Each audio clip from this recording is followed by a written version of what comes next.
Okay, what's up, viewers? Welcome back to the stream.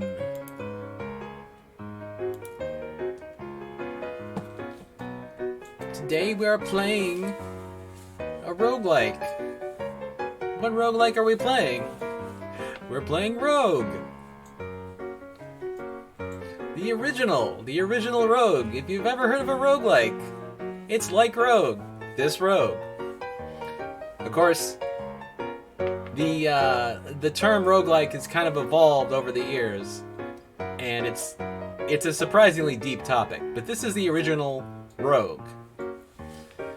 It's funny. There are many versions of Rogue. Some of them are free. One of the commercial versions you can actually get on Steam. You can just buy it for $3, I think. This is one of the free versions I'm playing. Rogue, the adventure game. The game of Rogue was originated by Michael C. Toy and Kenneth C.R.C. Arnold. Adapted for the IBM PC by John Lane. Significant design contributions by Glenn Witchman and scores of others. Copyright 1983. Interesting. Alright, so I'm a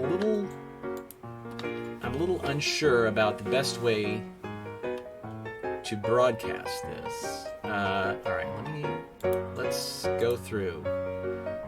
What is the rogue's name?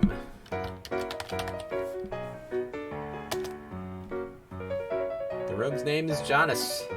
Alright. Hello, Jonas. Are you prepared to die? Well, given that I'm playing a roguelike, it's only to be expected. Now, it's interesting that... Alright, let me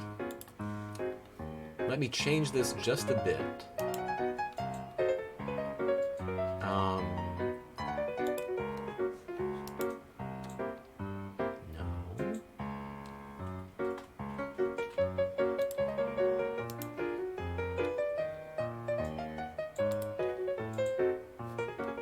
No. Oh. I'm doing the wrong thing. Okay. Alright. Now you can see my stats. A little bit, anyway. Okay. Okay. Put that over there.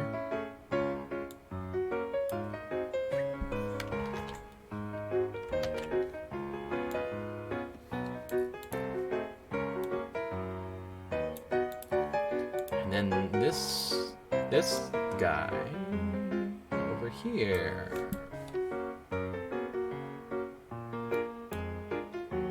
Oh, you know what? No, let's... What is that keypad? Okay.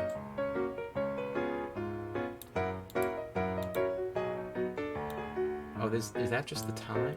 I think that's just the time. The time, yes. The time in my time zone is 9:11 p.m. Okay. I think we're seeing everything we need to, so...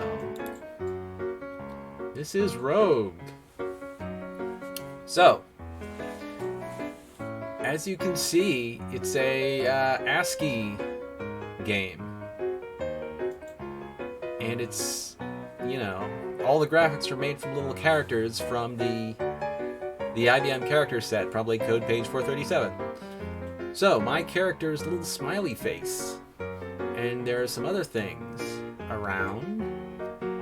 Let's see here. I can just move around. You found 30 gold pieces. Okay. You now have splint mail. Is that good? Oh, wait. Hold on a minute. This is what I'm carrying. Some food. +1 ring mail. Armor class 5 being worn. Splint mail. +1/+1 mace, weapon in hand. +1 0 short bow. 31 +0/+0 arrows. So all the weapons have 2 possible bonuses. One of them is strength and the other is dexterity. I read kind of a strategy guide on this. I skimmed it. So, let's see. Splint mail. So splint mail Any good? Armor is 5. Let's see. So, you're already wearing armor. You have to take it off first. Everything is done with single keyboard commands. Yeah, HJKL. HJKL. Right. This is a... Alright. This is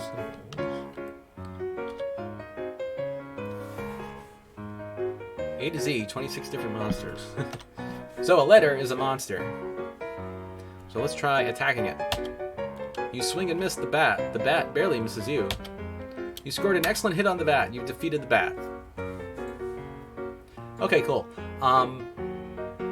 So you can see that was quite simple, and one of the things I noticed is the bat did not attack me. Apparently, some of the monsters will attack, but others will not. Okay. So, and you don't have infinite time because you run out of food. And all of the commands are single letters. Is there a... Let's see. F1 is... Okay. List of commands. F1 is basically... Yeah. F9 is the any key. Oh, that's the any key. Okay. I wondered for years where the any key was. Turns out it's F9, at least in Rogue. F10 is supervisor key, fake DOS. That's interesting. I'm going to take a look at that. But wear armor. Take armor off is capital T. Oh, wait. Actually... Okay, what's the version number? Rogue public domain version. Well, alright. Take off armor. Wear armor. Split mail. You are now wearing -2 split mail, armor class 5. That's interesting. It's the same armor class, but it's got a negative bonus, a malus, as you might say. So it's -2. It's interesting. Okay. Split mail is better than ring mail. Is that true? I'm not... It's been a while since I looked at the armor tables in any version of Dungeons & Dragons, so I don't remember. But it's got a -2, which probably means... yes, you can't take it off. It appears to be cursed. Okay, cool. You know, at the moment I'm just learning, I'm just fooling around, so whatever.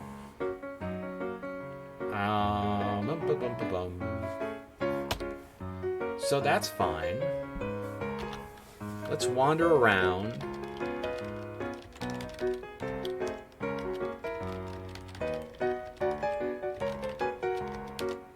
Gold. Gold.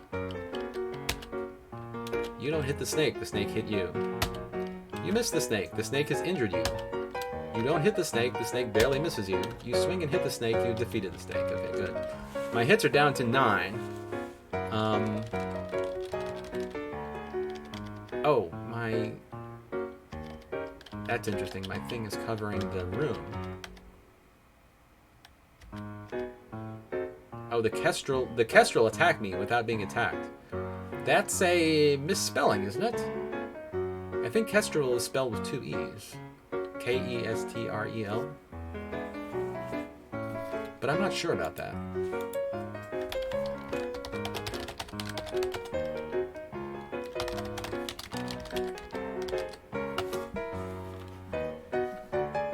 Kestrel. Kestrel. Kestrel. Kestrel. Kestrel. Kestrel.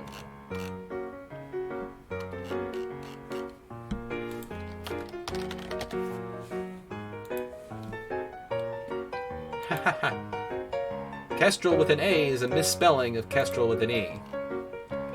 Well, fair enough. Kestrel doesn't hit you. It's just a little bird. You've injured the Kestrel, you defeated the Kestrel. Good. Alright, I gotta move my...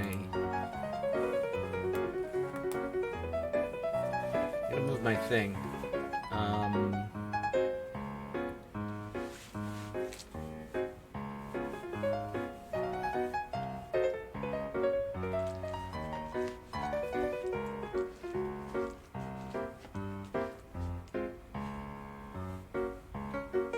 I wonder.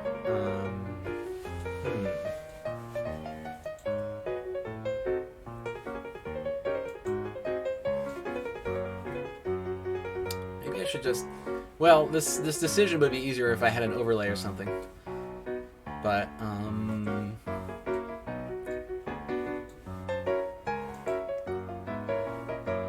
I guess it doesn't really matter. Well, okay.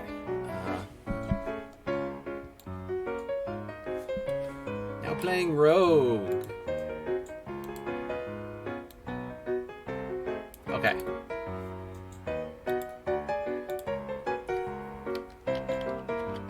Okay.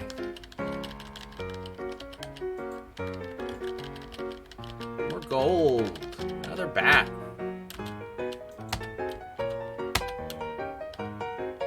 Can I do... You scored an excellent hit on the bat. Okay, good.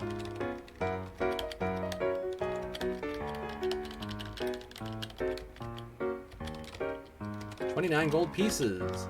A clear potion. A brown potion. Oh, another bat. Why is the bat? Oh. Okay. The bat wasn't... I don't think it was attacking me. It was just wandering around. That's interesting.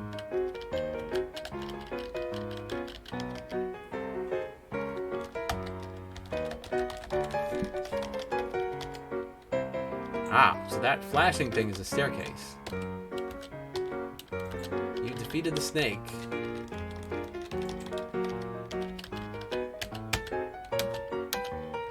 And achieved the rank of Guild Novice. Woo! Alright. And this is a stairway. So, okay. You defeated the Kestrel. 2 rations of food. That's good. As you can see, the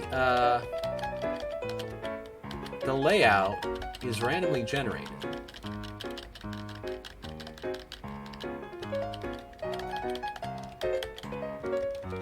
And it, oh, that's interesting. It's an eye. What is this?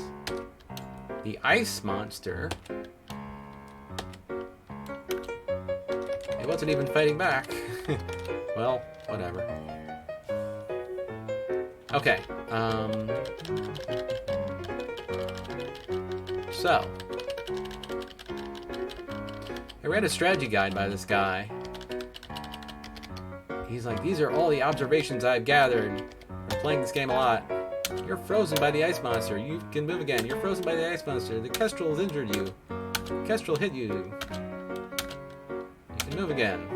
Alright.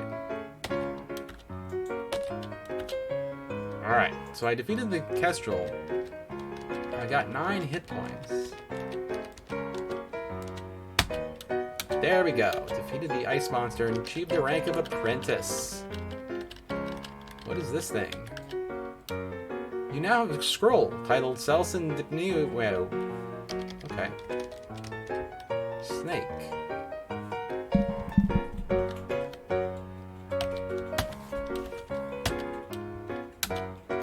My hits are 11 out of 22. Okay, good. Right. This probably goes down here. And this goes over here. Oh, there's a bat. Okay. Doesn't seem that difficult so far. You defeated the orc. Alright.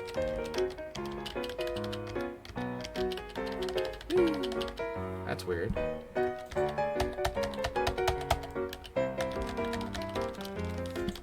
Dead end passage. I have a feeling there might be a secret door or something, but couldn't find it. Oh, here's the stairway down.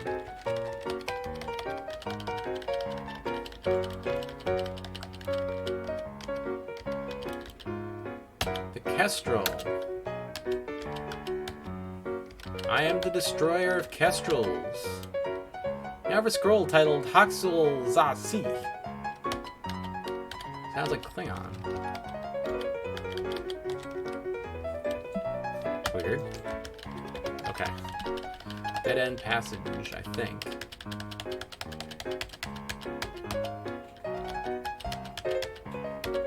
Gold. I don't even know what the gold is used for, and I now have a violet potion. Presumably I'll be able to buy stuff. Defeated the ice monster!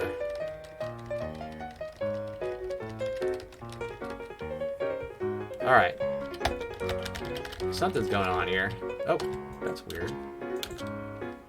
Kestrel just popped out of nowhere. Achieved the rank of journeyman. Alright. You swing and miss. The ice monster. Alright. Defeated the ice monster. Oh. So I did search enough and I found a secret door.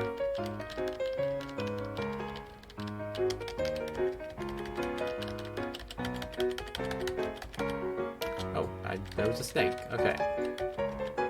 There's another snake. Let's see.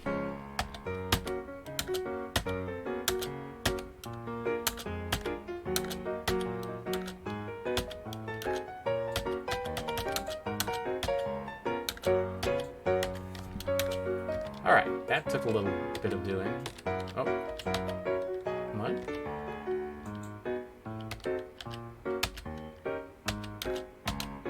Okay. That bat was kind of fleeing. Oh, okay. Yeah, okay. Another Kestrel. Bang.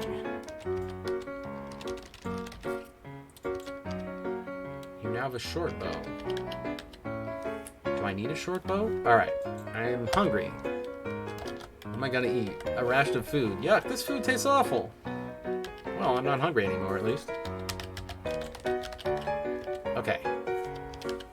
Searched up a secret door. Going over here. Oh, there's an orc. And there's a snake.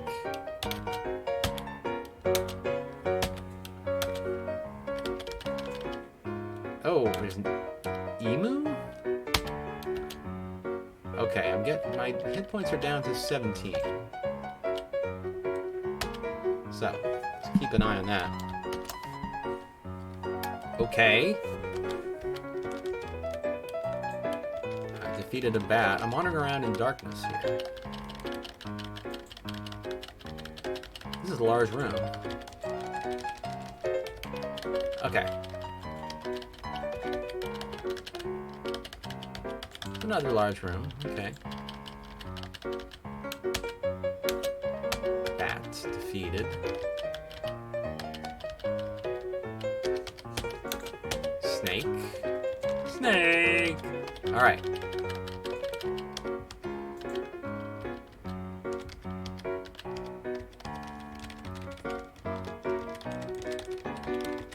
Oh, this is a big room.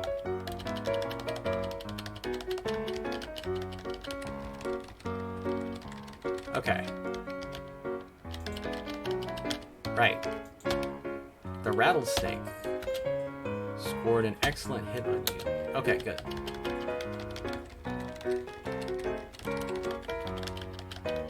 Alright.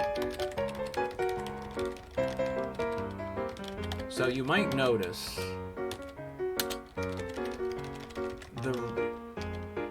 oh, there's an H. That's not good. Hobgoblin.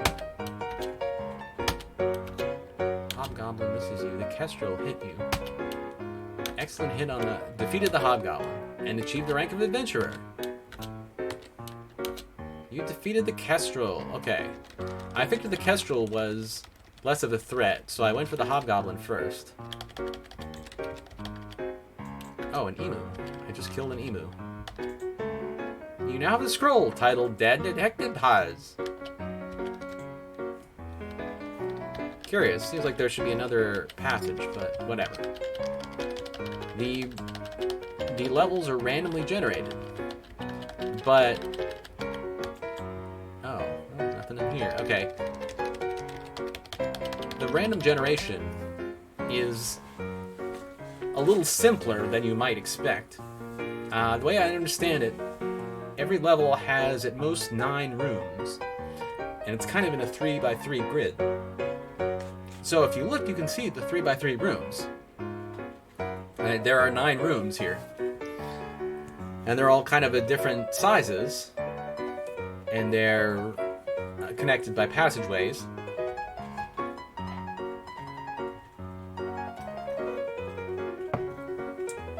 So that makes it easy. Or, you know, it's simpler than maybe some other games.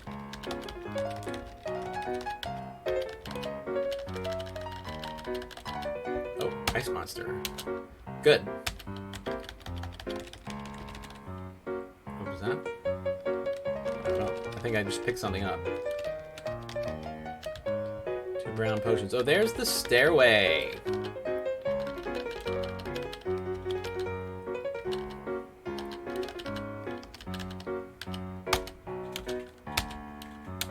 Okay.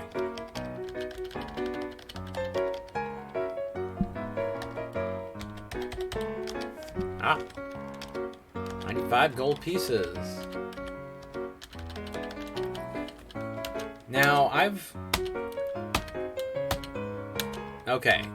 never played this before.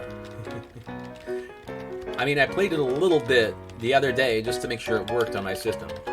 I'm using DOSBox, so you know. Oh, I gotta try the fake DOS thing. Oh, defeated Stink. Okay. What does this do?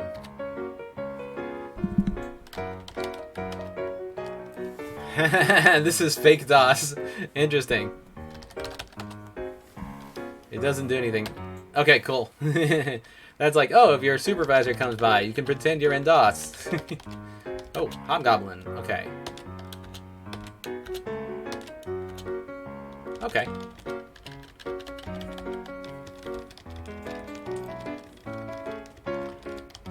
I have played a game called NetHack, which is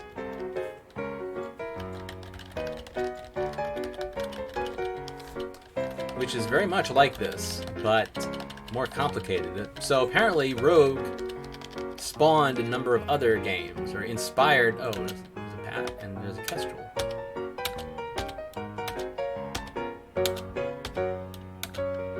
Like Rogue inspired Angband,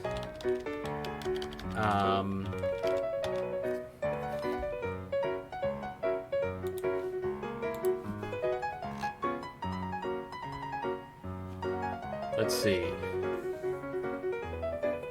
Adom, Angband, Kroll, NetHack. Adom is Ancient Domains of Mystery, I think, right? So, Rogue inspired all these games, and it inspired Hack. And then a bunch of people got together to work on an improvement to Hack. Alright. And because it was a bunch of developers working over the internet, they called it NetHack. And NetHack is probably the most famous of those games. At least the one most people nowadays would play. I mean, you only play Rogue if you're really interested in the history of computer games.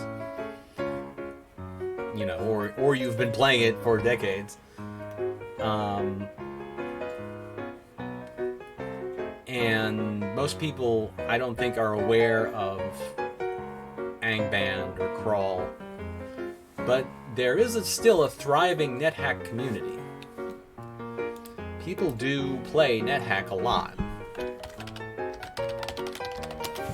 And it's even still being updated.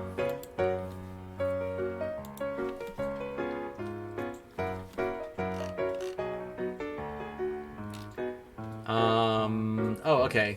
The NetHack dev team announces the release of NetHack 3.6.7 on February 16th, 2023.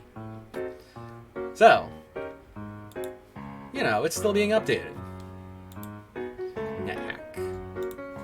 But the thing about NetHack is there are a whole bunch of other features. So it's interesting how much Rogue is like it, but I keep thinking about, it's like, oh, there's something else. Like, one of the things that happens in NetHack is you kill a monster and it will leave a corpse. Sometimes it leaves a corpse. Depends on the monster. Some monsters, like grid bugs, just kind of vanish. And the corpses have various properties. Some of the, you know, one of the things you can do is you can eat them. And that's kind of your primary means of surviving because your food runs out. So you eat the corpses of the monsters that you kill. And you don't, and it gets very complicated, but in Rogue, of course, there are no corpses, so you can't eat the corpses. You gotta rely on food that you find. Okay. Gold. I still have not found anything to do with my gold. Rattlesnake. You feel a bite in your leg and now feel weaker.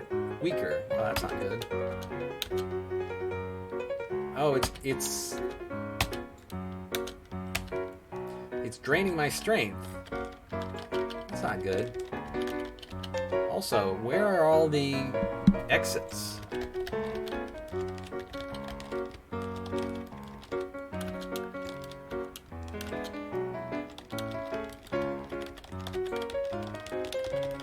So, there might be...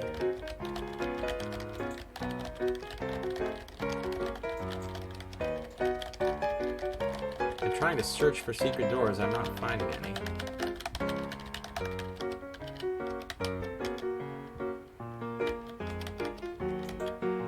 What? Just... Oh. It's pressing the wrong button. Hey, there's an emu. See you later, emu. Emu later. Emu later. That would be a machine that makes emus, the emulator. Oh, zombie.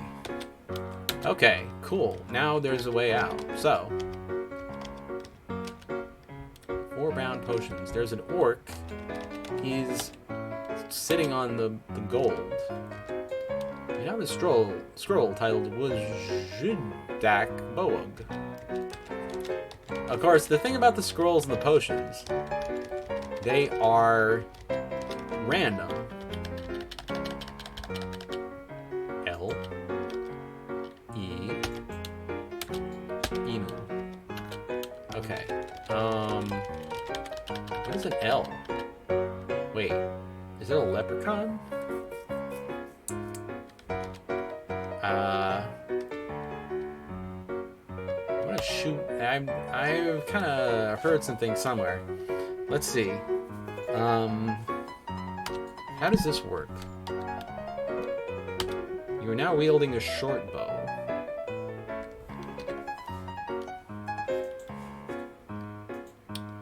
Wield a weapon. Throw something. Alright.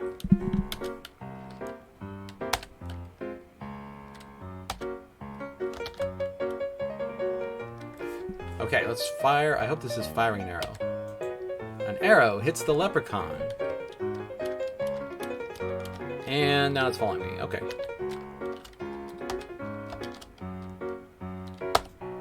The arrow hits the leprechaun. The leprechaun barely misses you. Alright. I defeated the leprechaun and achieved the rank of fighter. We've got a mace. Okay. So the potions and scrolls and other things, they're all randomly generated. By which I mean...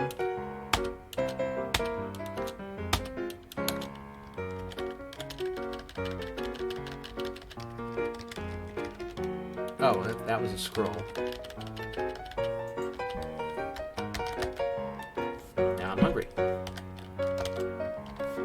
Yum, that tasted good. Oh, there's a snake. Snake! Snake, snake. Whoa, there's a snake. Badger, badger, badger, badger, badger, badger, badger. Anyway. Alright, can I... Oh, okay. Right. Oh, there's my stairway. Yeah, doing the jaws. So I've got all this stuff. You can see, for example, I've got 4 brown potions. Now, the brown potions, I don't know what they are, but they are something. And they're all the same. They are a potion of something, and all 4 of them are the same. Let's try, I don't know, let's try drinking some potions. Yes! Just like a NetHack, the command key is Q for quaff, meaning drink. You begin to feel better. Oh, okay. Whoop. No, wait. Oh, what did I just... Alright. Okay. I was pressing... I was trying to press WASD. That's weird. What else can I quaff? J. A cloak of darkness falls around you. That's interesting. Am I blind? I think that's what that means. Clear potions have got to be, well... Clear potion. The clear potion, you feel stronger. What bulging muscles? Okay. It's funny, in NetHack, the clear potions are always water. Because they're clear. Obviously. But... apparently in Rogue, the clear coat potions can be an actual potion. Oh boy. Oh, I must be... I'm still blind, right? I drank that potion. I think it was a potion of...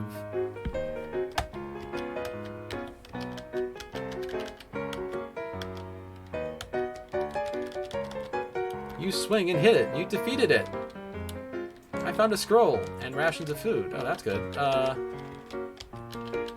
I found some gold pieces.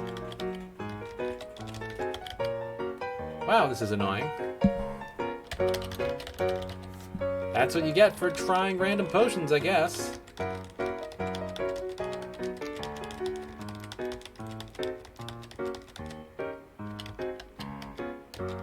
Okay, now I'm like feeling my way around the dungeon.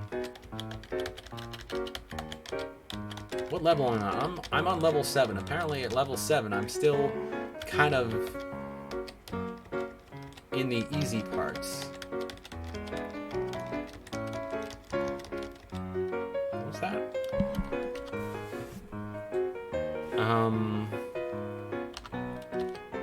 Oh, you now have 4 rations of food. Okay, good.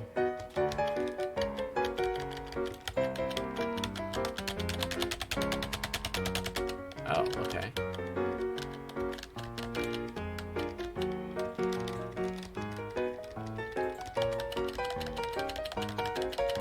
This blindness sure is annoying. Okay.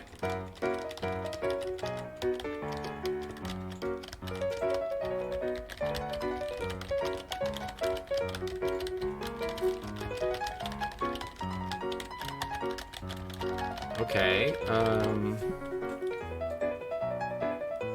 I don't think there's anywhere else for me to go. But I don't know if there's a stairway. Can I even search for secret doors in this state? I'm not sure I can. Alright. You don't hit it. It barely misses you. You've injured it. You've injured it. You've defeated it. Okay. Progress, I guess.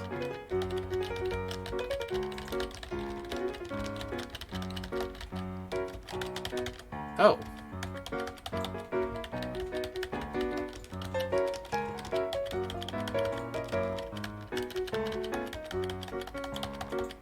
You swing and hit it.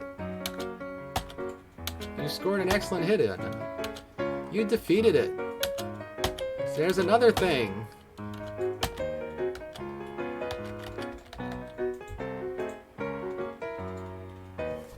Okay.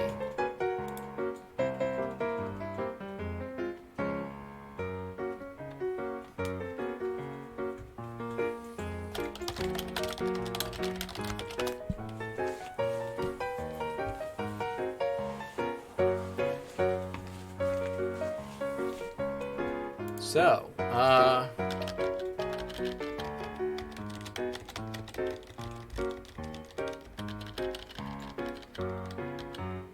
oh, you can't, oh, that's interesting. You can't carry anything else.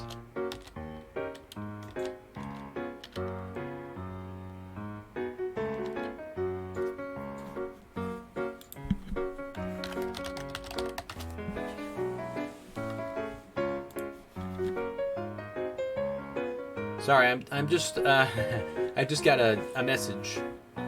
Give me a minute.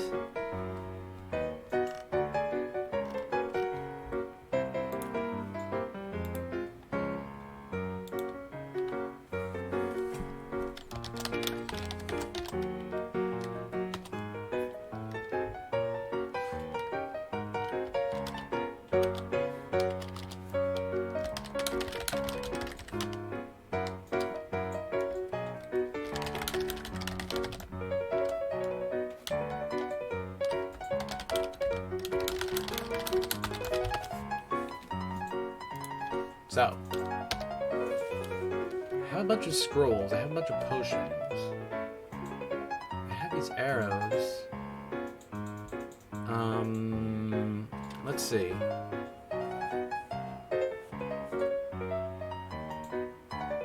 I guess if my ring mail, I've got a +1 ring mail, armor class 5, -2 split mail, armor class 5. There are ways, they're like scrolls of increased armor, I think. So, it really doesn't matter which one I have, right? If I'm correct in that the increased armor,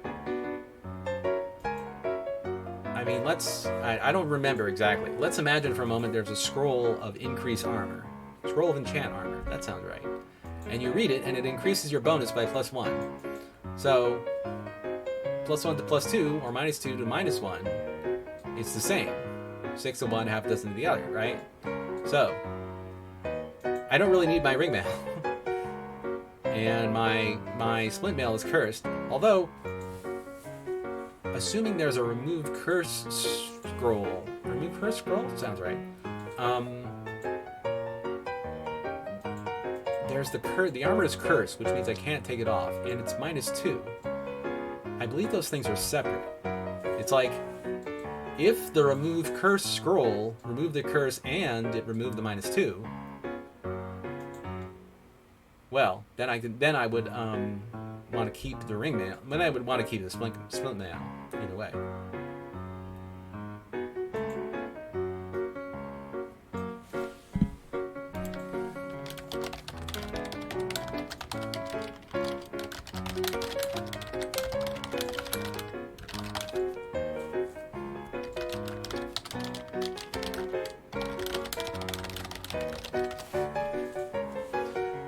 Yeah, so, all that having been said, I can drop my ring mail. Where am I? You can't carry anything else. Alright, so in the corner of this room,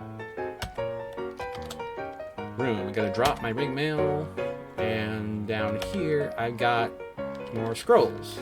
And there's a thing over there. Let's drink a brown potion. Hey, this tastes great. It makes you feel warm all over. What is that? What do you call that? I don't know.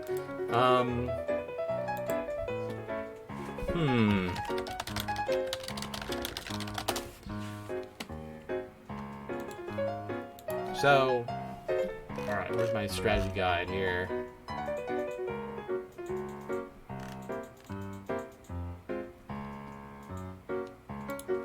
Oh, it restored my strength. My strength got back to 16.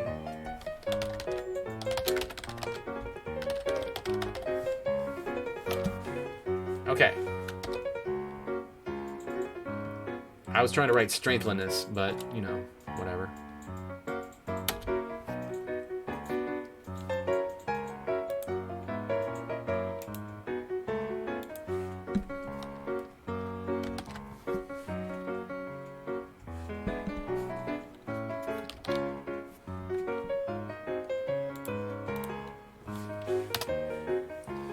Right.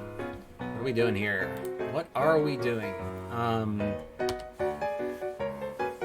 Stuck being blind. That's not good. Restore strengthiness. Well, let's try reading some scrolls. Wait a minute. How can I read a scroll when I'm blind? I don't know. As you read the scroll, it vanishes. Your mace glows blue for a moment. Oh, cool. That must have been enchant, weapon. Yeah. Right?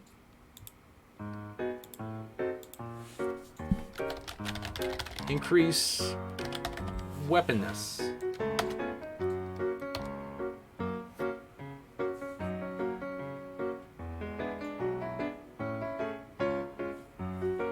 Okay. Somehow I can read scrolls when blind. Oh, that was a food ration. Okay.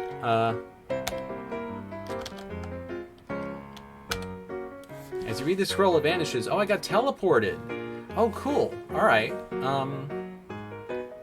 Okay. Let's. Oh, you feel less confused now. Was I confused? Well, that's a stupid question. I'm always confused. Oh, there's the stairway down. Okay, so. I'm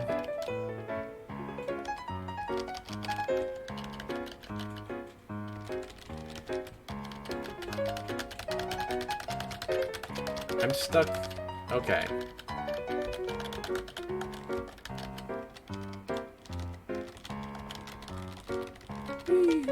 Alright. Alright. Oh, it has injured you. You feel bite in your leg and now feel weaker. That was a rattlesnake. Oh, there's something else. You hit it. It hit you. You don't hit it. It hit you. You barely miss it. It scored an excellent hit on you. I'm down to 18 hit points. I'm down to 12 hit points. Restore strength.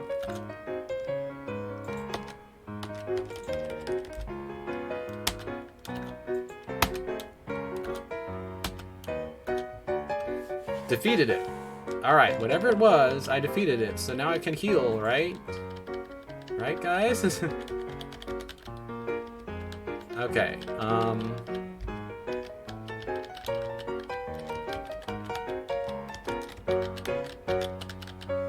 You've injured it. You defeated it. Great. You hit it. You barely miss it. It hit you. Okay, my hit points are down to 5.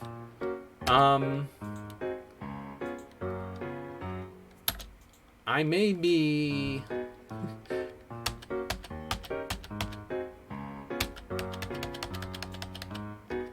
My game may be ending soon. My hit points are, well, they're slowly healing back up. I'm up to 8.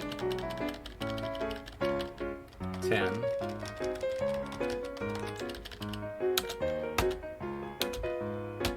I defeated another thingy. Okay.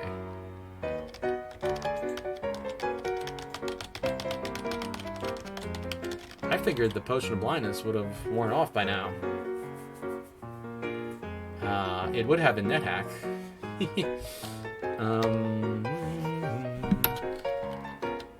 Wait. As you read the scroll, it vanishes. Your mace gives off a flash of intense white light.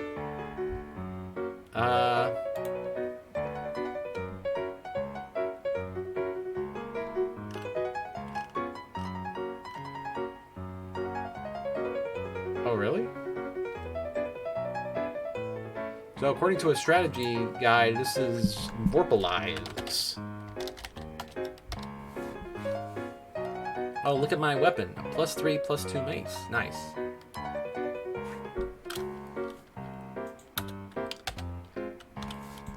As you read the scroll, it vanishes. What do you want to call it? Dunno.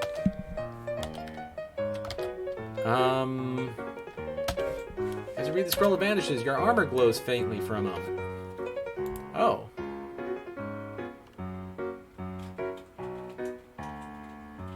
Okay, that must be,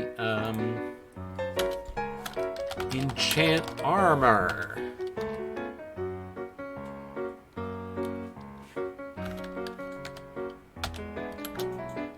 Feel as if somebody is watching over you.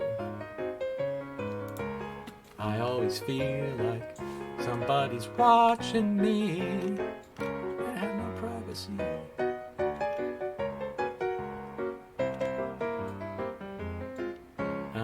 Oh, wait. Oh, is that actually...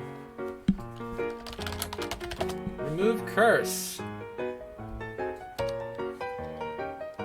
Oh, and my armor is now no longer cursed. So that's the interesting thing. The remove curse did not remove the malice. It just removes... Now I can take it off, right? Yes. So now I'm wearing armor. As you read the scroll, it vanishes. The scroll is an identify scroll.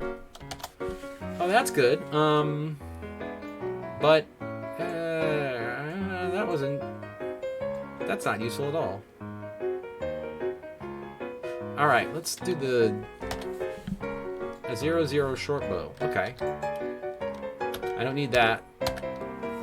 So... Okay. Let's go down. It's just a lonely smiley face in the void.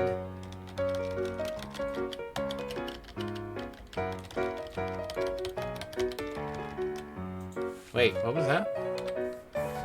Finally! The veil of darkness lifts. The room is still kind of dark, though. Okay.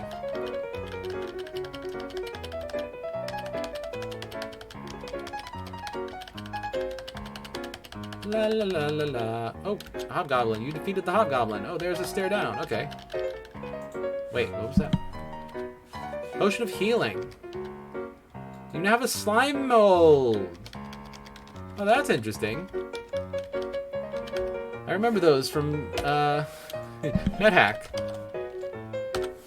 My, that was a yummy slime mold. Same message as in NetHack. Apparently, there's, like, a configuration file. Oh, there's an A. What is the A? Aquator. Your armor weakens. Oh my.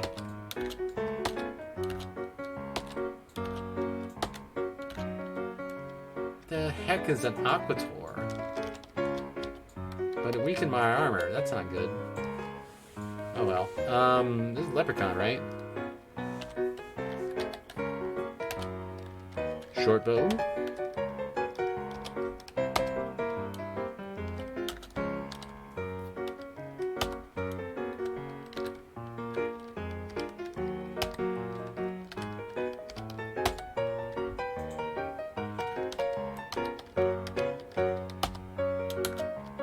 Okay, defeated the Leprechaun. Somehow I threw my arrows at him. Weird.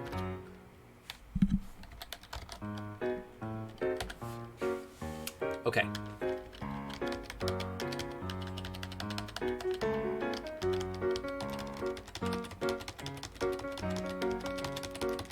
You know, it's funny. Well... Oh, it's the Aquator again.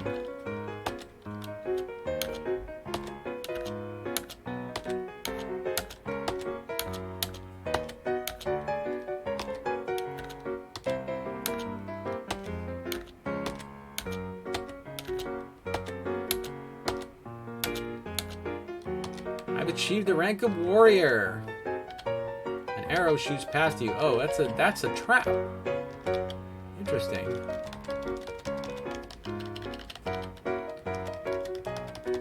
I mean, what is an Aquator? It weakens my armor. Back in Dungeons & Dragons, we had rust monsters. What is this thing? A centaur.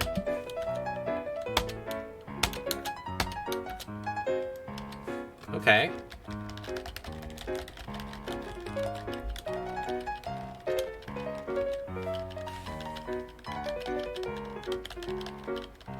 Okay. Apparently there are shortcuts. Let me see. Shift. Oh, look at that.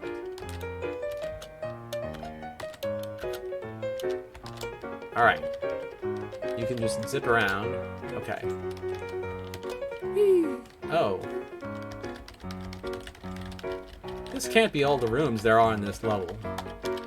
Well, alright, let's just go down.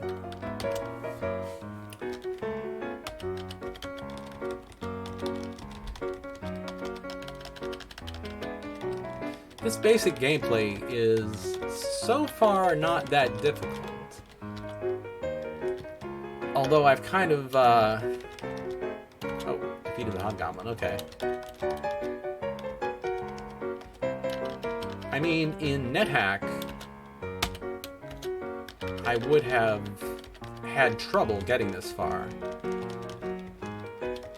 But level 9, in NetHack, you don't go 9 levels just with the same... Whoa! I think that was a teleport trap. I got teleported. Interesting. But in NetHack, once you go down a few levels, you get to something else. I think you get to the Gnomish Mines first, which is a different kind of level. Oh, it's a leprechaun. Alright.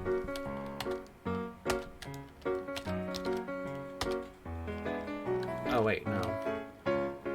This is always confusing me because I want to type the object that I'm throwing, or in this case, shooting. I want to type that first, but actually it's not what I'm supposed to type first. You're supposed to type the direction first. So, direction, arrow. The arrow hits a leprechaun and there's a zombie right next to me. That's not good. Let's just wield the mace again. Zombie, leprechaun. Zombie, leprechaun. Zombie, leprechaun? Well, that's an interesting concept. A zombie leprechaun. I'm sure with the D&D 3rd edition rules, you could make a zombie leprechaun. I need me gold! You barely missed this leprechaun. The zombie hit you. You don't hit the leprechaun. The zombie... You scored an excellent hit on the leprechaun. You defeated the leprechaun. You've injured the zombie. Swing and hit the zombie. You defeated the zombie. Okay, good. 45 gold pieces. I have all this gold. I have 2,275 gold. What the hell do I do with it all? Oh. Secret door. Secret tunnel. Secret tunnel. Defeated the Hobgoblin. So this room is dark. I can't see much around it, so I gotta feel my way around. Oh, orc. Defeated the orc. NetHack is also a little less forgiving with food. You know, you can find corpses to eat, but I think you get hungry faster. I mean, I've accumulated 6 rations of food. I've only had to eat twice. All right. Where in NetHack you get hungry quickly. 7 rations of food. Snake. Good.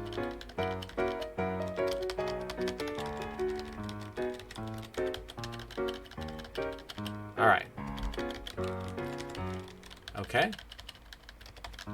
What's in here? Ah, there's the stairway. 3 potions. Oh. Quagga.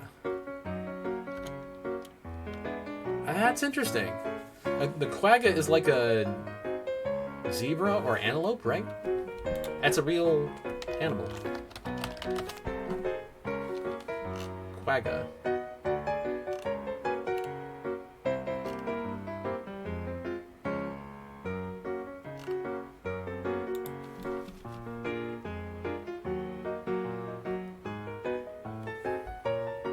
A subspecies of the plains zebra.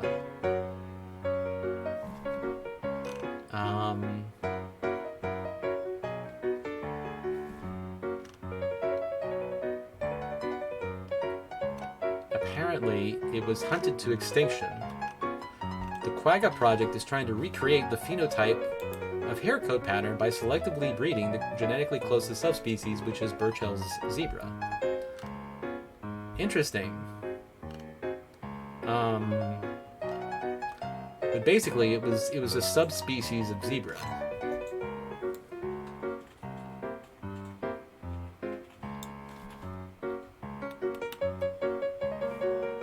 Right.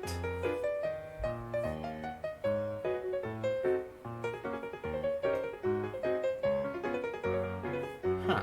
Alright, so that is... The technology to use recovered DNA for cloning has not yet been developed. That was, no. Obviously, that's the whole plot of Jurassic Park. The Quagga has injured you. You've injured the Quagga. The Quagga hit you. You swing and hit. You've defeated the Quagga. Extinct again. Too soon. The zombie has injured you. Scored an excellent hit on the zombie. You've defeated the zombie. Alright. Let's see. Oh, snake. Snake. Snake!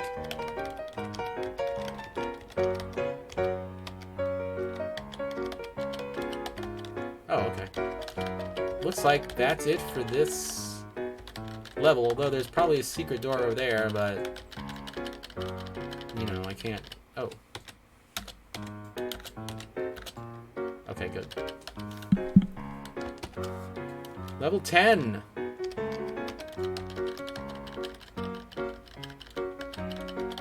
But I haven't...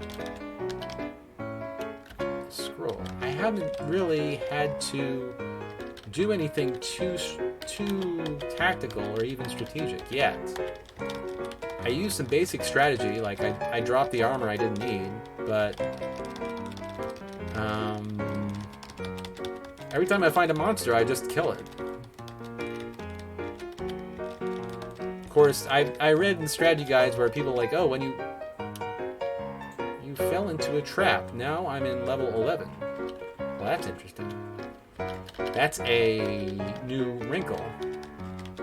Can I... Oh. I don't think I can get back up.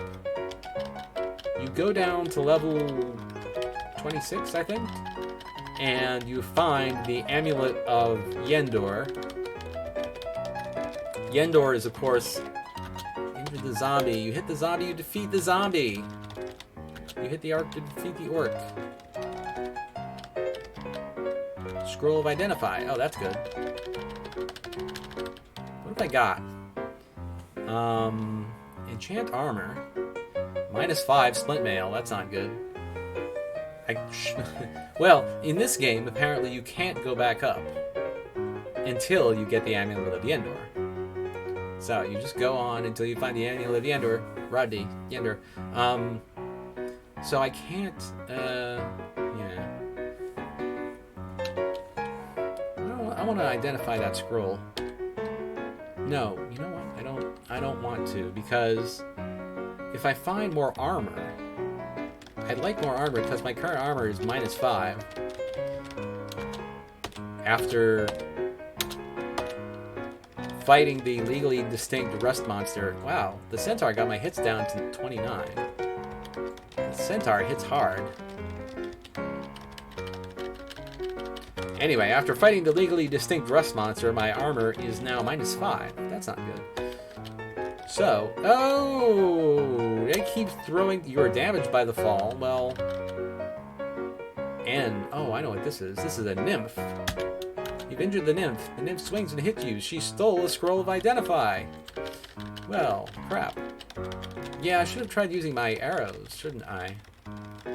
I mean, she stole a scroll of Identify, which is annoying, but certainly not the worst it could be.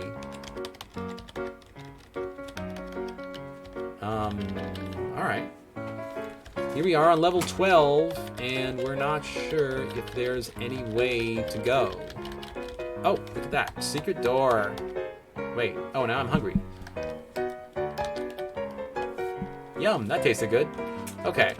See, the hunger is very forgiving in Rogue.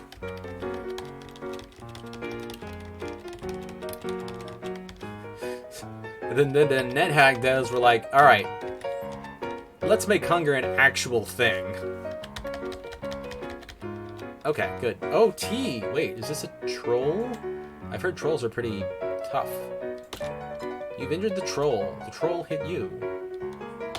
You missed the troll. The troll swing. Holy crap! It took away a huge... It's just tearing away my hit points in huge chunks. Alright, I may not survive this.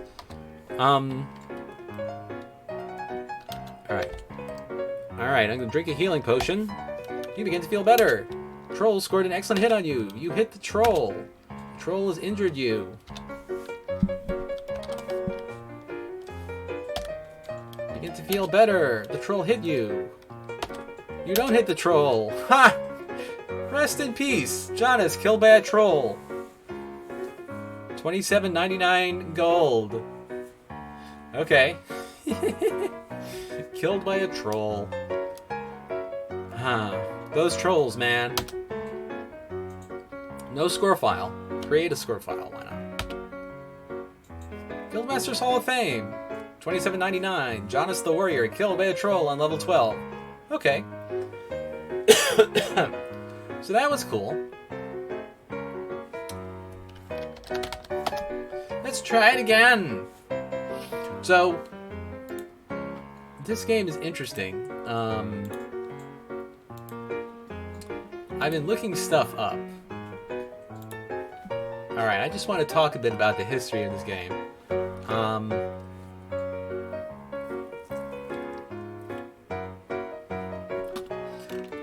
Okay. The Berlin interpretation. Most of you hearing those words are like, what? But there may be some of you out there like, oh no, not this. Let me just read to you. Berlin interpretation. This definition of roguelike was created at the International Roguelike Development Conference 2008 and is the product of discussion between all who attended. General principles. Roguelike refers to a genre, not merely like Rogue. The genre is represented by its canon. C-A-N-O-N. As you all know, canon, C-A-N-O-N, is the list of official works. The canon for roguelites is ADOM, Angband, Crawl, NetHack, and Rogue. This list can be used to determine how roguelike a game is. Missing some points does not mean the game is not a roguelike. Likewise, possessing some points does not mean the game is a roguelike.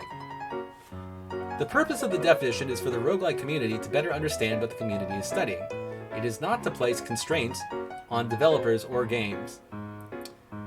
Now, right away, I'm skeptical. Because you say it is not to place constraints on developers or games, but when you have a list like this, people start using it as like, well, your game isn't a roguelike because it doesn't have this and this. You know, people start saying, oh, I only like true roguelikes, and that excludes these games, you know. Your game doesn't cut it. Speaking personally, I will basically play anything. I mean, I'll give it a shot. Some games, like, you know, I look on Steam and it's like, oh, this is the super car racing game. I'm like, well, I've played some car racing games and I don't really like them. So I feel safe in saying this big car racing game is probably not my thing. Because obviously the car racing is trying to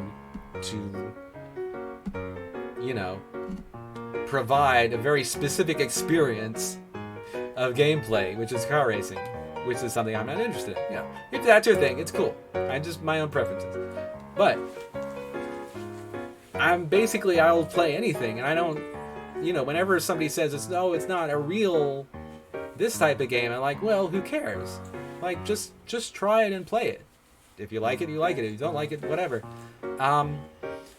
It always seemed to me that language like this is used to exclude people, or make, organize people into these little categories like we are the right ones and you are the wrong ones. And it's just, why do we need so much drama? Do we need more drama in the world? Anyway, that was my little rant. But I guess it is interesting that, you read this definition. You can find just do a Google search for the Berlin interpretation and you can find it. There are certain mechanics that are used together, and the mechanics kind of combine to create a specific kind of experience.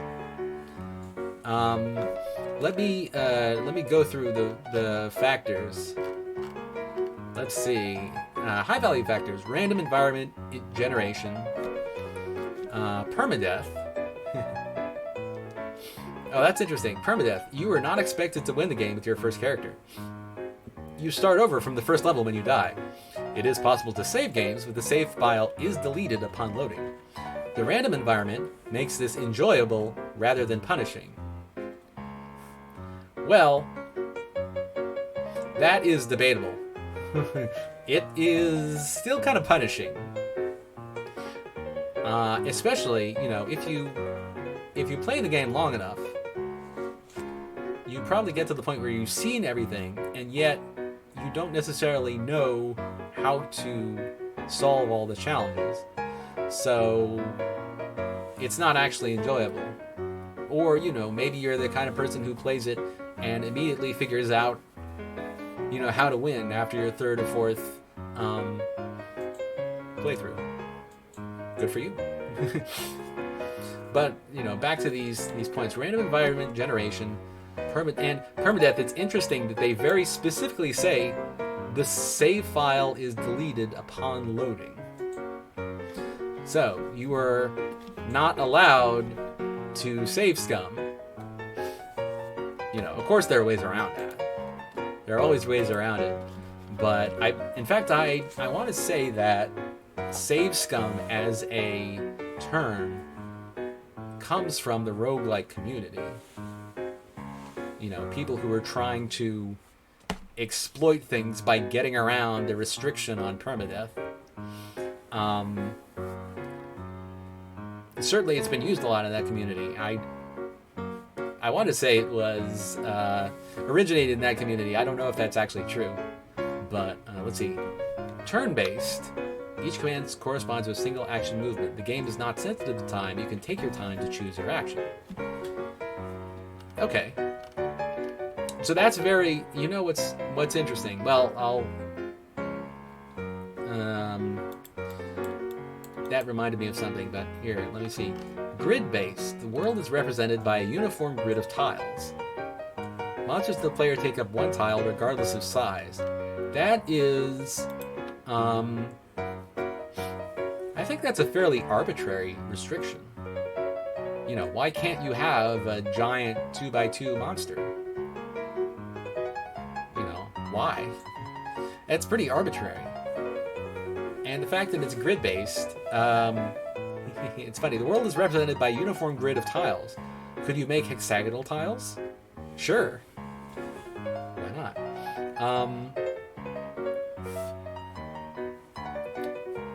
Non-modal. Movement, battle, and other actions take place in the same mode. Every action should be available at any point in the game. Violations to this are Adam's overworld or Angband's and Krall's shops.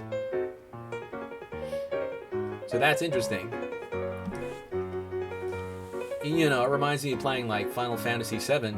You wander around and suddenly you meet a monster and you're in battle mode. But this point says, no, you shouldn't do that. You should all be in the same mode. Just interesting stuff. And, the fact that, we're going into a shop. In a couple of these games, you go into a shop and suddenly you're not in the same movement battle thing. You're just in a shop. And they thought that was strange enough that they had to call it out and say, well, these games violate this, but we still think they're pretty roguelike. Complexity. The game has enough complexity to allow several solutions to common goals. Okay. Resource management, you have to manage your limited resources. Hack and slash. Even though there can be much more to the game, killing lots of monsters is a very important part of a roguelike. Yeah, they just kind of put it out there.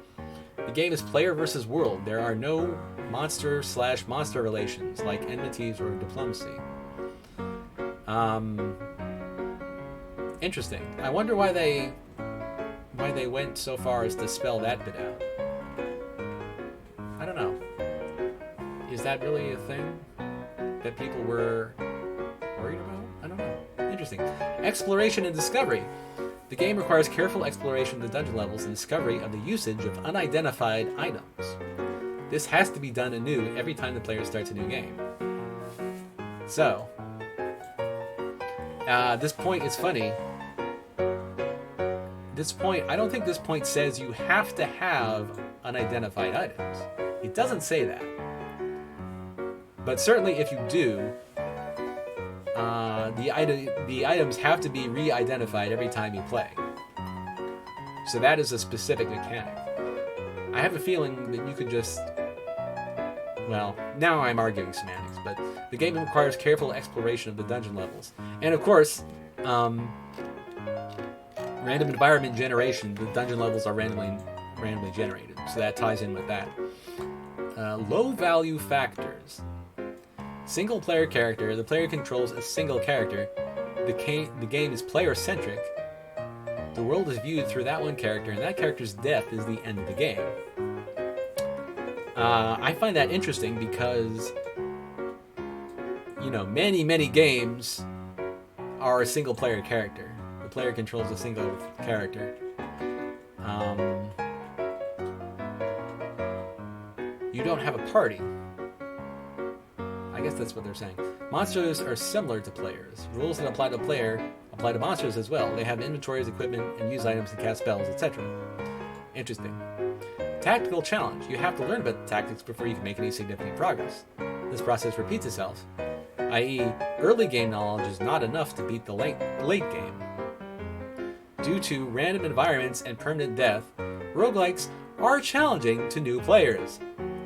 No, really? Due to random environments, permanent death, roguelikes are challenging to new players. Alright. I mean, it's funny. Well, I was getting pretty far. I feel like I was getting... Well, I got through the early game of Rogue. And I got to the mid-game and hit the trolls, and the trolls hit me. I have a feeling a lot of Rogue players have died to trolls. I got through the early game pretty quickly. I wonder if that's because of my experience with NetHack. It's a very familiar environment for me, so I'm like, yeah, okay. Game's focus is on providing tactical challenges as opposed to strategically working on the big picture or solving puzzles. Interesting. There's a bit of a contradiction there, because if you manage your resources, you have to save. I mean, if the gameplay changes from the early game to the late game, and you have to manage resources, then you have to, in the early game, maybe you accumulate resources, and in the late game, you spend them. So you do have to think strategically. I believe the difference between tactics and strategy, people kind of use them interchangeably. But I think the difference is tactics. I always thought that tactics is like moving things around in space and very specific, this move this over here, and then this goes here. Whereas strategy is more over time, like what do we need to do this? What can we plan? We're going to accumulate this, and then over time we use it to do this. Okay. Back to the low-value factors. ASCII display. The traditional display for roguelikes is to represent the tiled world by ASCII characters. So, that's a low-value factor, so you don't really need that. You can have graphics. Dungeons. Roguelikes contain dungeons, such as levels composed of rooms and corridors. Is that really what a dungeon is? I mean, it's funny thinking that, I believe traditionally a dungeon was like, in a castle, you throw them, basically a jail. You throw prisoners into the dungeon. And then with Dungeons and Dragons, they became these underground areas that you would explore. But it's a very evocative word, isn't it? Dungeon. It's so medieval. Shades of mistresses, and I guess it's a different kind of dungeon.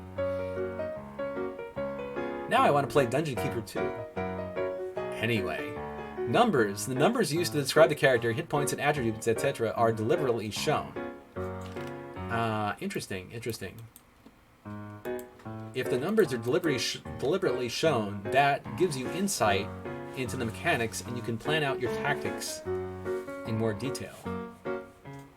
Okay. So that was the Berlin interpretation, and there's one interesting thing. Okay, so the Berlin interpretation, that was in 2008, and that was like an attempt to say, what is roguelike? And a lot of people immediately argued with it. Let's see. I'm just reading an article on a website called RogueBasin.com. In his article, Screw the Berlin Interpretation, Darren Gray accuses the Berlin interpretation of being inaccurate, outdated, and unrepresentative of a vibrant and open genre. In particular, he ridicules features such as ASCII and dungeons as being irrelevant to a genre that traditionally prioritizes gameplay mechanics over aesthetics or setting. Okay, so obviously people have argued about this. And I'm not really interested in arguing about it. I find it most interesting as like a part of gaming history. That these guys, they cared enough about the roguelikes to get together and do this thing. And it reminds me actually of something else.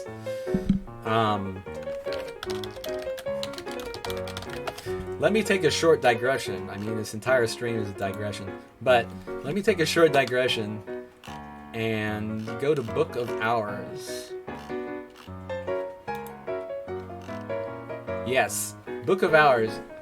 If you haven't heard of Book of Hours, it's by the same company that did Cultist Simulator. If you haven't heard of Cultist Simulator, that's a deep rabbit hole to go down. But, I like Cultist Simulator a lot. It does have some flaws that I would consider kind of obvious flaws, but it's still really fun.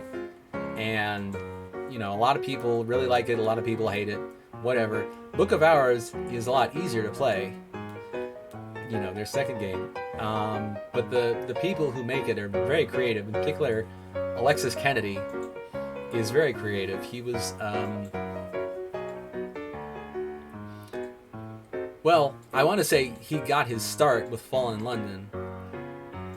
I don't actually know if that's how he started his game design career, but that was where I first heard of him. He was working on Fallen London and eventually left Failbetter Games on amiable terms. He went off to do his own thing, and the Failbetter Games continued with Fallen London. He was kind of the main guy behind the Seeking Mr. Eaton's Name, which is another very deep rabbit hole, but let's pull back from that for a moment. I just went to the Steam page for Book of Hours, and there was a, Alexis posts a number of weird stuff.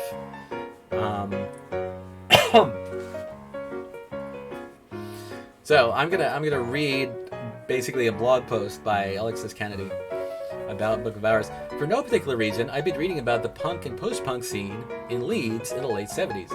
The nascent legends and the stillborn ones. The rumors, the quibbles, the descendant anecdote. Did one of the members of goth band U really work in the mortuary of Leeds General Infirmary? Or did he, as Mark Andrews reports in Paint My Name in Black and Gold, actually work in the hematology department? Which one would be gother? The sense that one had to have been there, and in many cases the relief that one wasn't. It reminds me of the ceremonial magic scene in London in the late 19th century, with Mathers and Waite and Crowley et al. There are differences. The Hermetic Order of the Golden Dawn and its splinter satellites favored hashish over amphetamines. The F Club in Leeds had much stickier carpets than the Horse Temple in Bradford. But there is the same sense of giant egos and flawed but considerable talents clashing like stags, funnily enough it's mostly men, over projects that most of the world has no interest in. So that's an interesting insight to keep in mind. The same sense of giant egos and flawed but considerable talents clashing like stags over projects that most of the world has no interest in.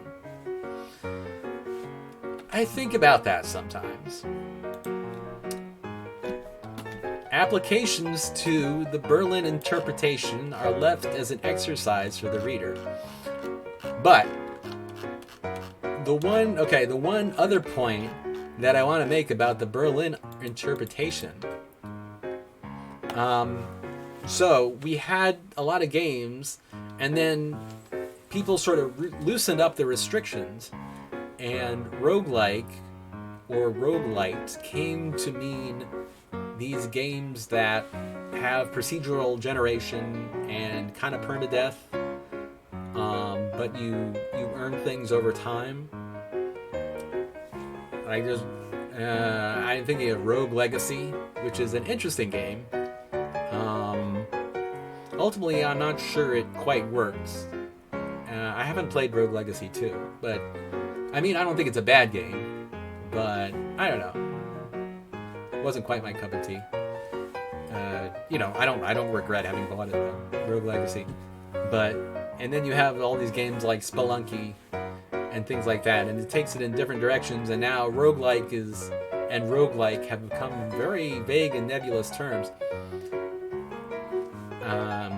Which doesn't really bother me, because like I said, you can make whatever you want, and I'll try it. Genres are not there to be used as clubs to threaten people. But the interesting thing is that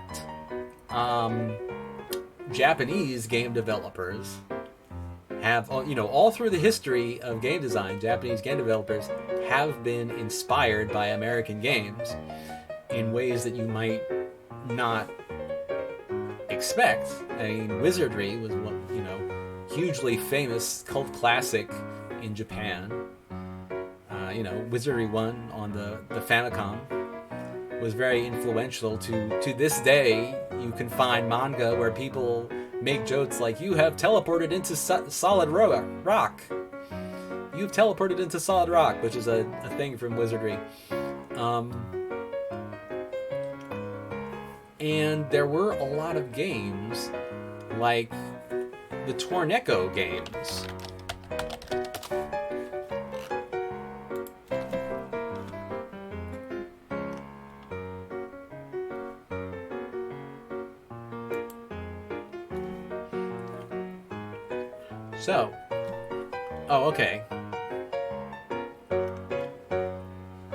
They created Mystery Dungeon games.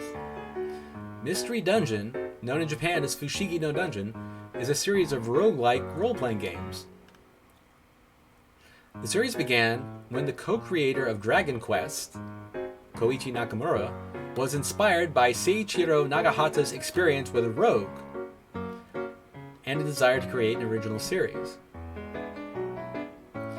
The series has inspired other entries in Japan and has moderate popularity, mostly from crossover entries with the Dragon Quest, Chocobo, and Pokemon Mystery Dungeon series. So, 93, Torneko's Great Adventure features Torneko from Dragon Quest IV. And that was on the Super Famicom, 93.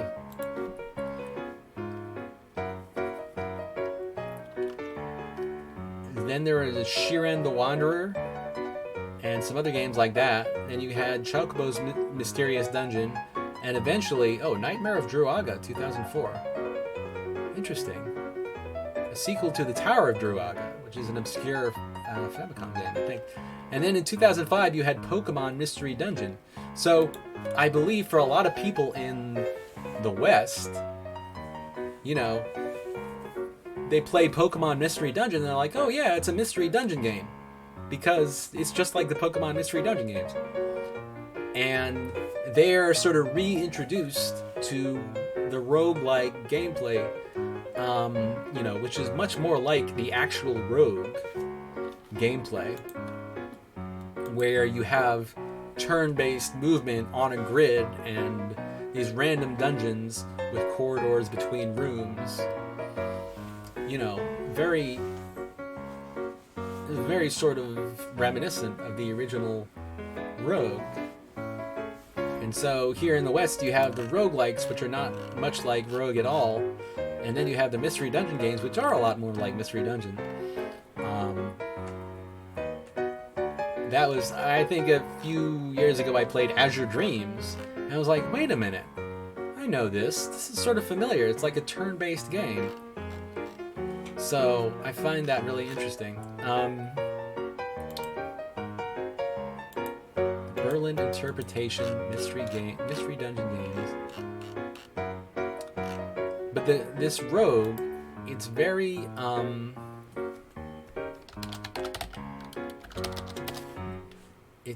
reminiscent of Dungeons and Dragons. Tabletop role-playing games. 1985,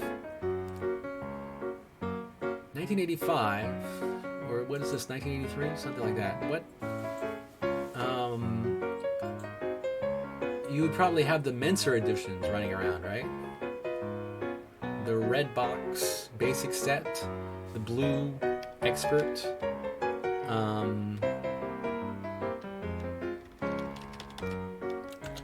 The Emu scored an excellent hit on you. You've defeated the Emu. Alright, so basically, here we are in Rogue again. A Balsa staff. Oh, that's interesting. I didn't get any stabs in the previous game. 24 gold pieces, a scroll titled Jirkub of Yalbit.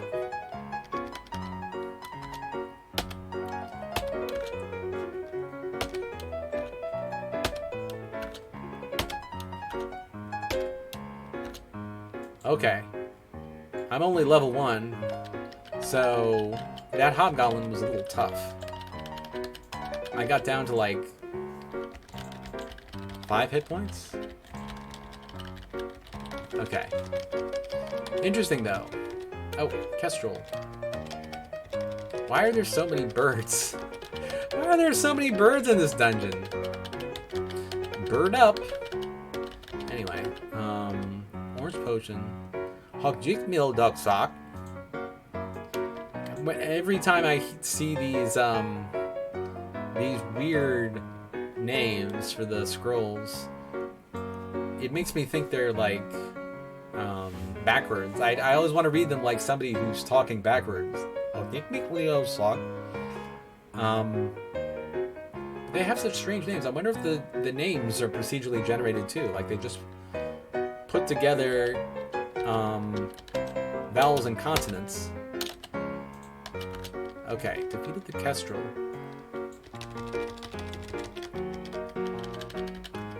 Honestly, this just makes me want to play NetHack. Because NetHack has a lot of cool features.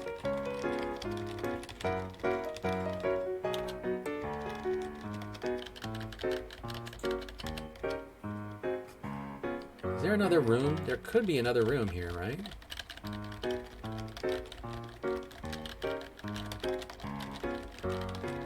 Well, whatever.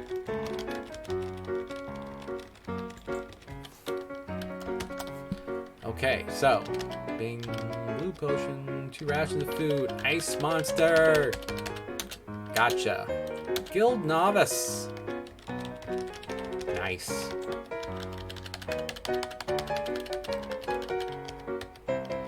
Stairway.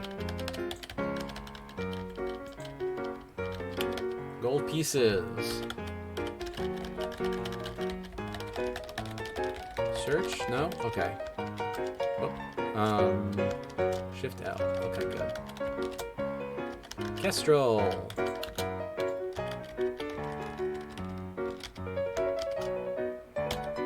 Bat. Snake. Good. Emu. I mean, you have to admit... Oh, the rank of apprentice. Okay, good. You have to admit they went for some interesting monsters. I mean, it's an interesting choice to use these random animals. Well, now that I think about it, part of the thing here is that the monsters are all represented by letters, and there are 26 of them. 26 separate monsters, 26 species of monsters. So they had to stretch a bit, like, what kind of monster could you get for a Q? In NetHack, they have the Quantum Mechanic, who has weird teleportation abilities. But here we have the Quagga, which is basically a zebra. It's like a zebra with a different color code. Which is cool. I like that. And we have the Emu for the E. And I like the choice of an emu. I mean, an emu is kind of like an ostrich, and they're probably fairly tough, right? I would not want to fight an emu. You know, in real life, like, they're probably kind of tough. Yeah. Hobgoblin. Okay. In NetHack, the E, lowercase e, is a floating eye. What is that? What is that? Oh, it's a ring. It's a germanium ring. Now that is interesting. Oh, defeated an ice monster. Hooray. 2 scrolls titled Your Kupfa Yelbit. Okay, cool. Hobgoblin. Good. Germanium ring. Germanium ring. How do I,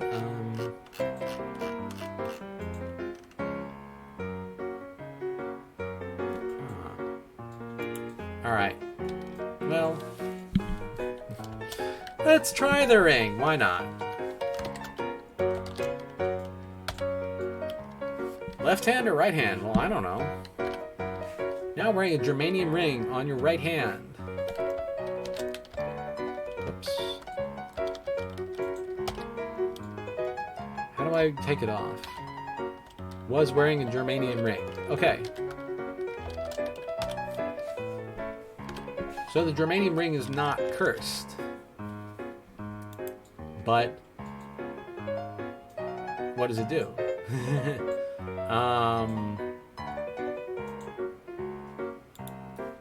See, the problem is the rings apparently they increase your food consumption. They make you hungry faster, which is interesting.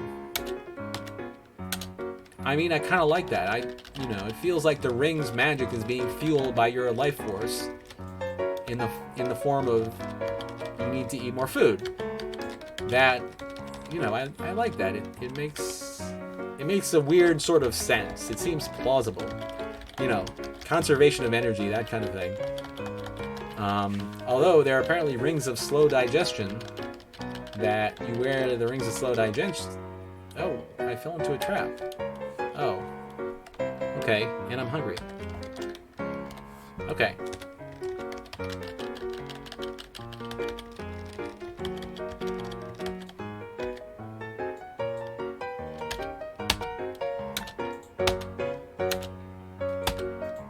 Alright, slaughtering some birds. Diamond ring, okay. Your Kupfa Gelbit. Diamond ring. Okay. Oh, so this one is cursed. Okay. So this ring is cursed.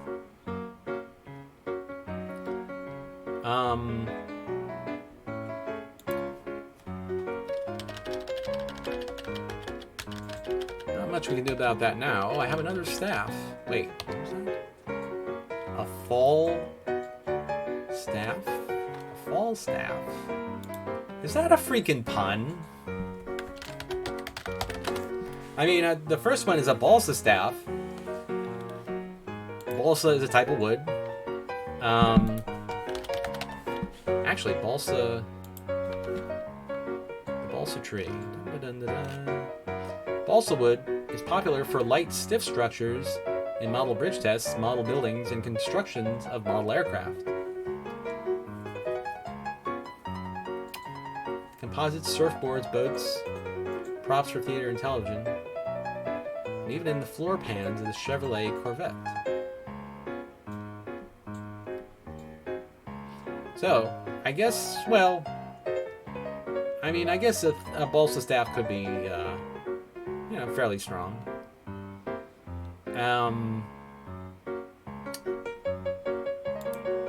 The other one is fall staff. Fall is not a kind of wood, is it?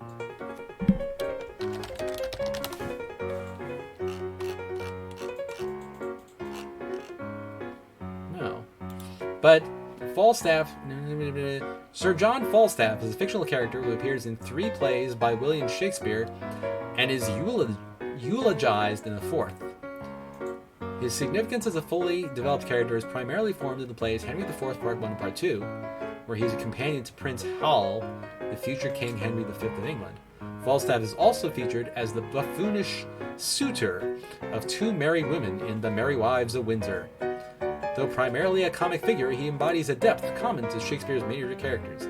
A fat, vain, and boastful knight, he spends most of his time drinking at the Boar's Head Inn with petty criminals, living on stolen or borrowed money. Falstaff leads the apparently wayward Prince Hal into trouble and is repudiated when Hal becomes king. The word Falstaffian has entered the English language with connotations of corpulence, jollity, and debauchery. And now I've got a Falstaff. That's got to be somebody's attempt at a pun. Which, I mean, is actually kind of good. It's a nice... I mean, anytime you can reference Shakespeare... Wait. Now I can't... Now I don't know where to go. I gotta find a secret door or something.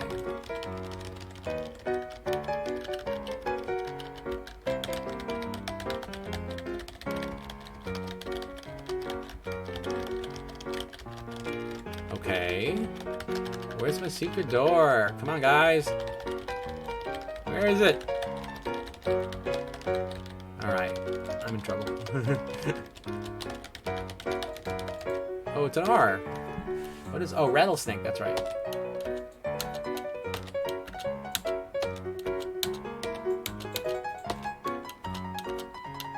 Achieve the rank of journeyman. My strength is now down to 13. That's not good. Oh! Holy crap, what is all this?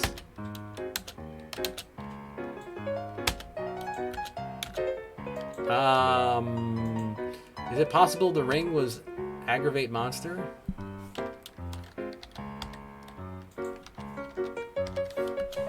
Oh. You feel yourself moving much faster. That was interesting. That was a potion of something or other. Potion of haste, I guess. And it allowed me to get out of that situation. Wow. Oh. Rest in peace. Thomas 2, killed by an orc, 361 gold. Okay.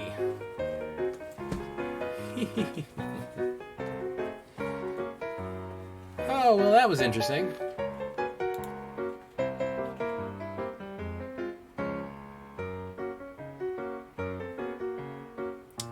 So, that was Rogue, the original roguelike. And I think I'm going to stop the stream here.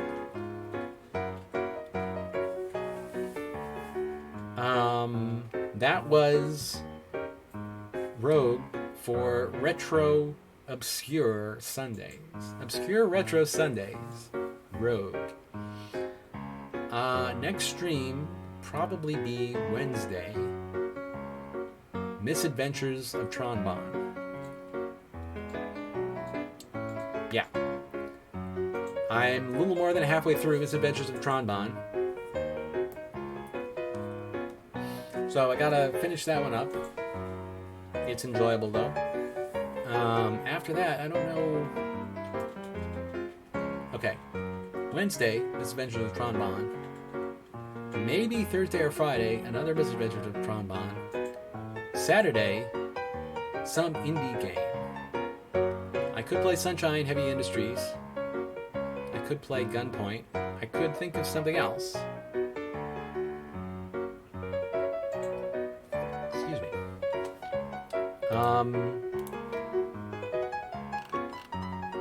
But I guess that is... Hang on a minute.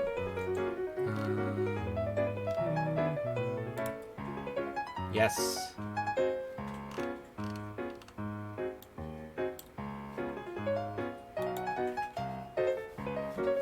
Rogue does not have music. I have my music playing, I guess. Anyways. That's it for this stream. So, have a good rest of your whatever.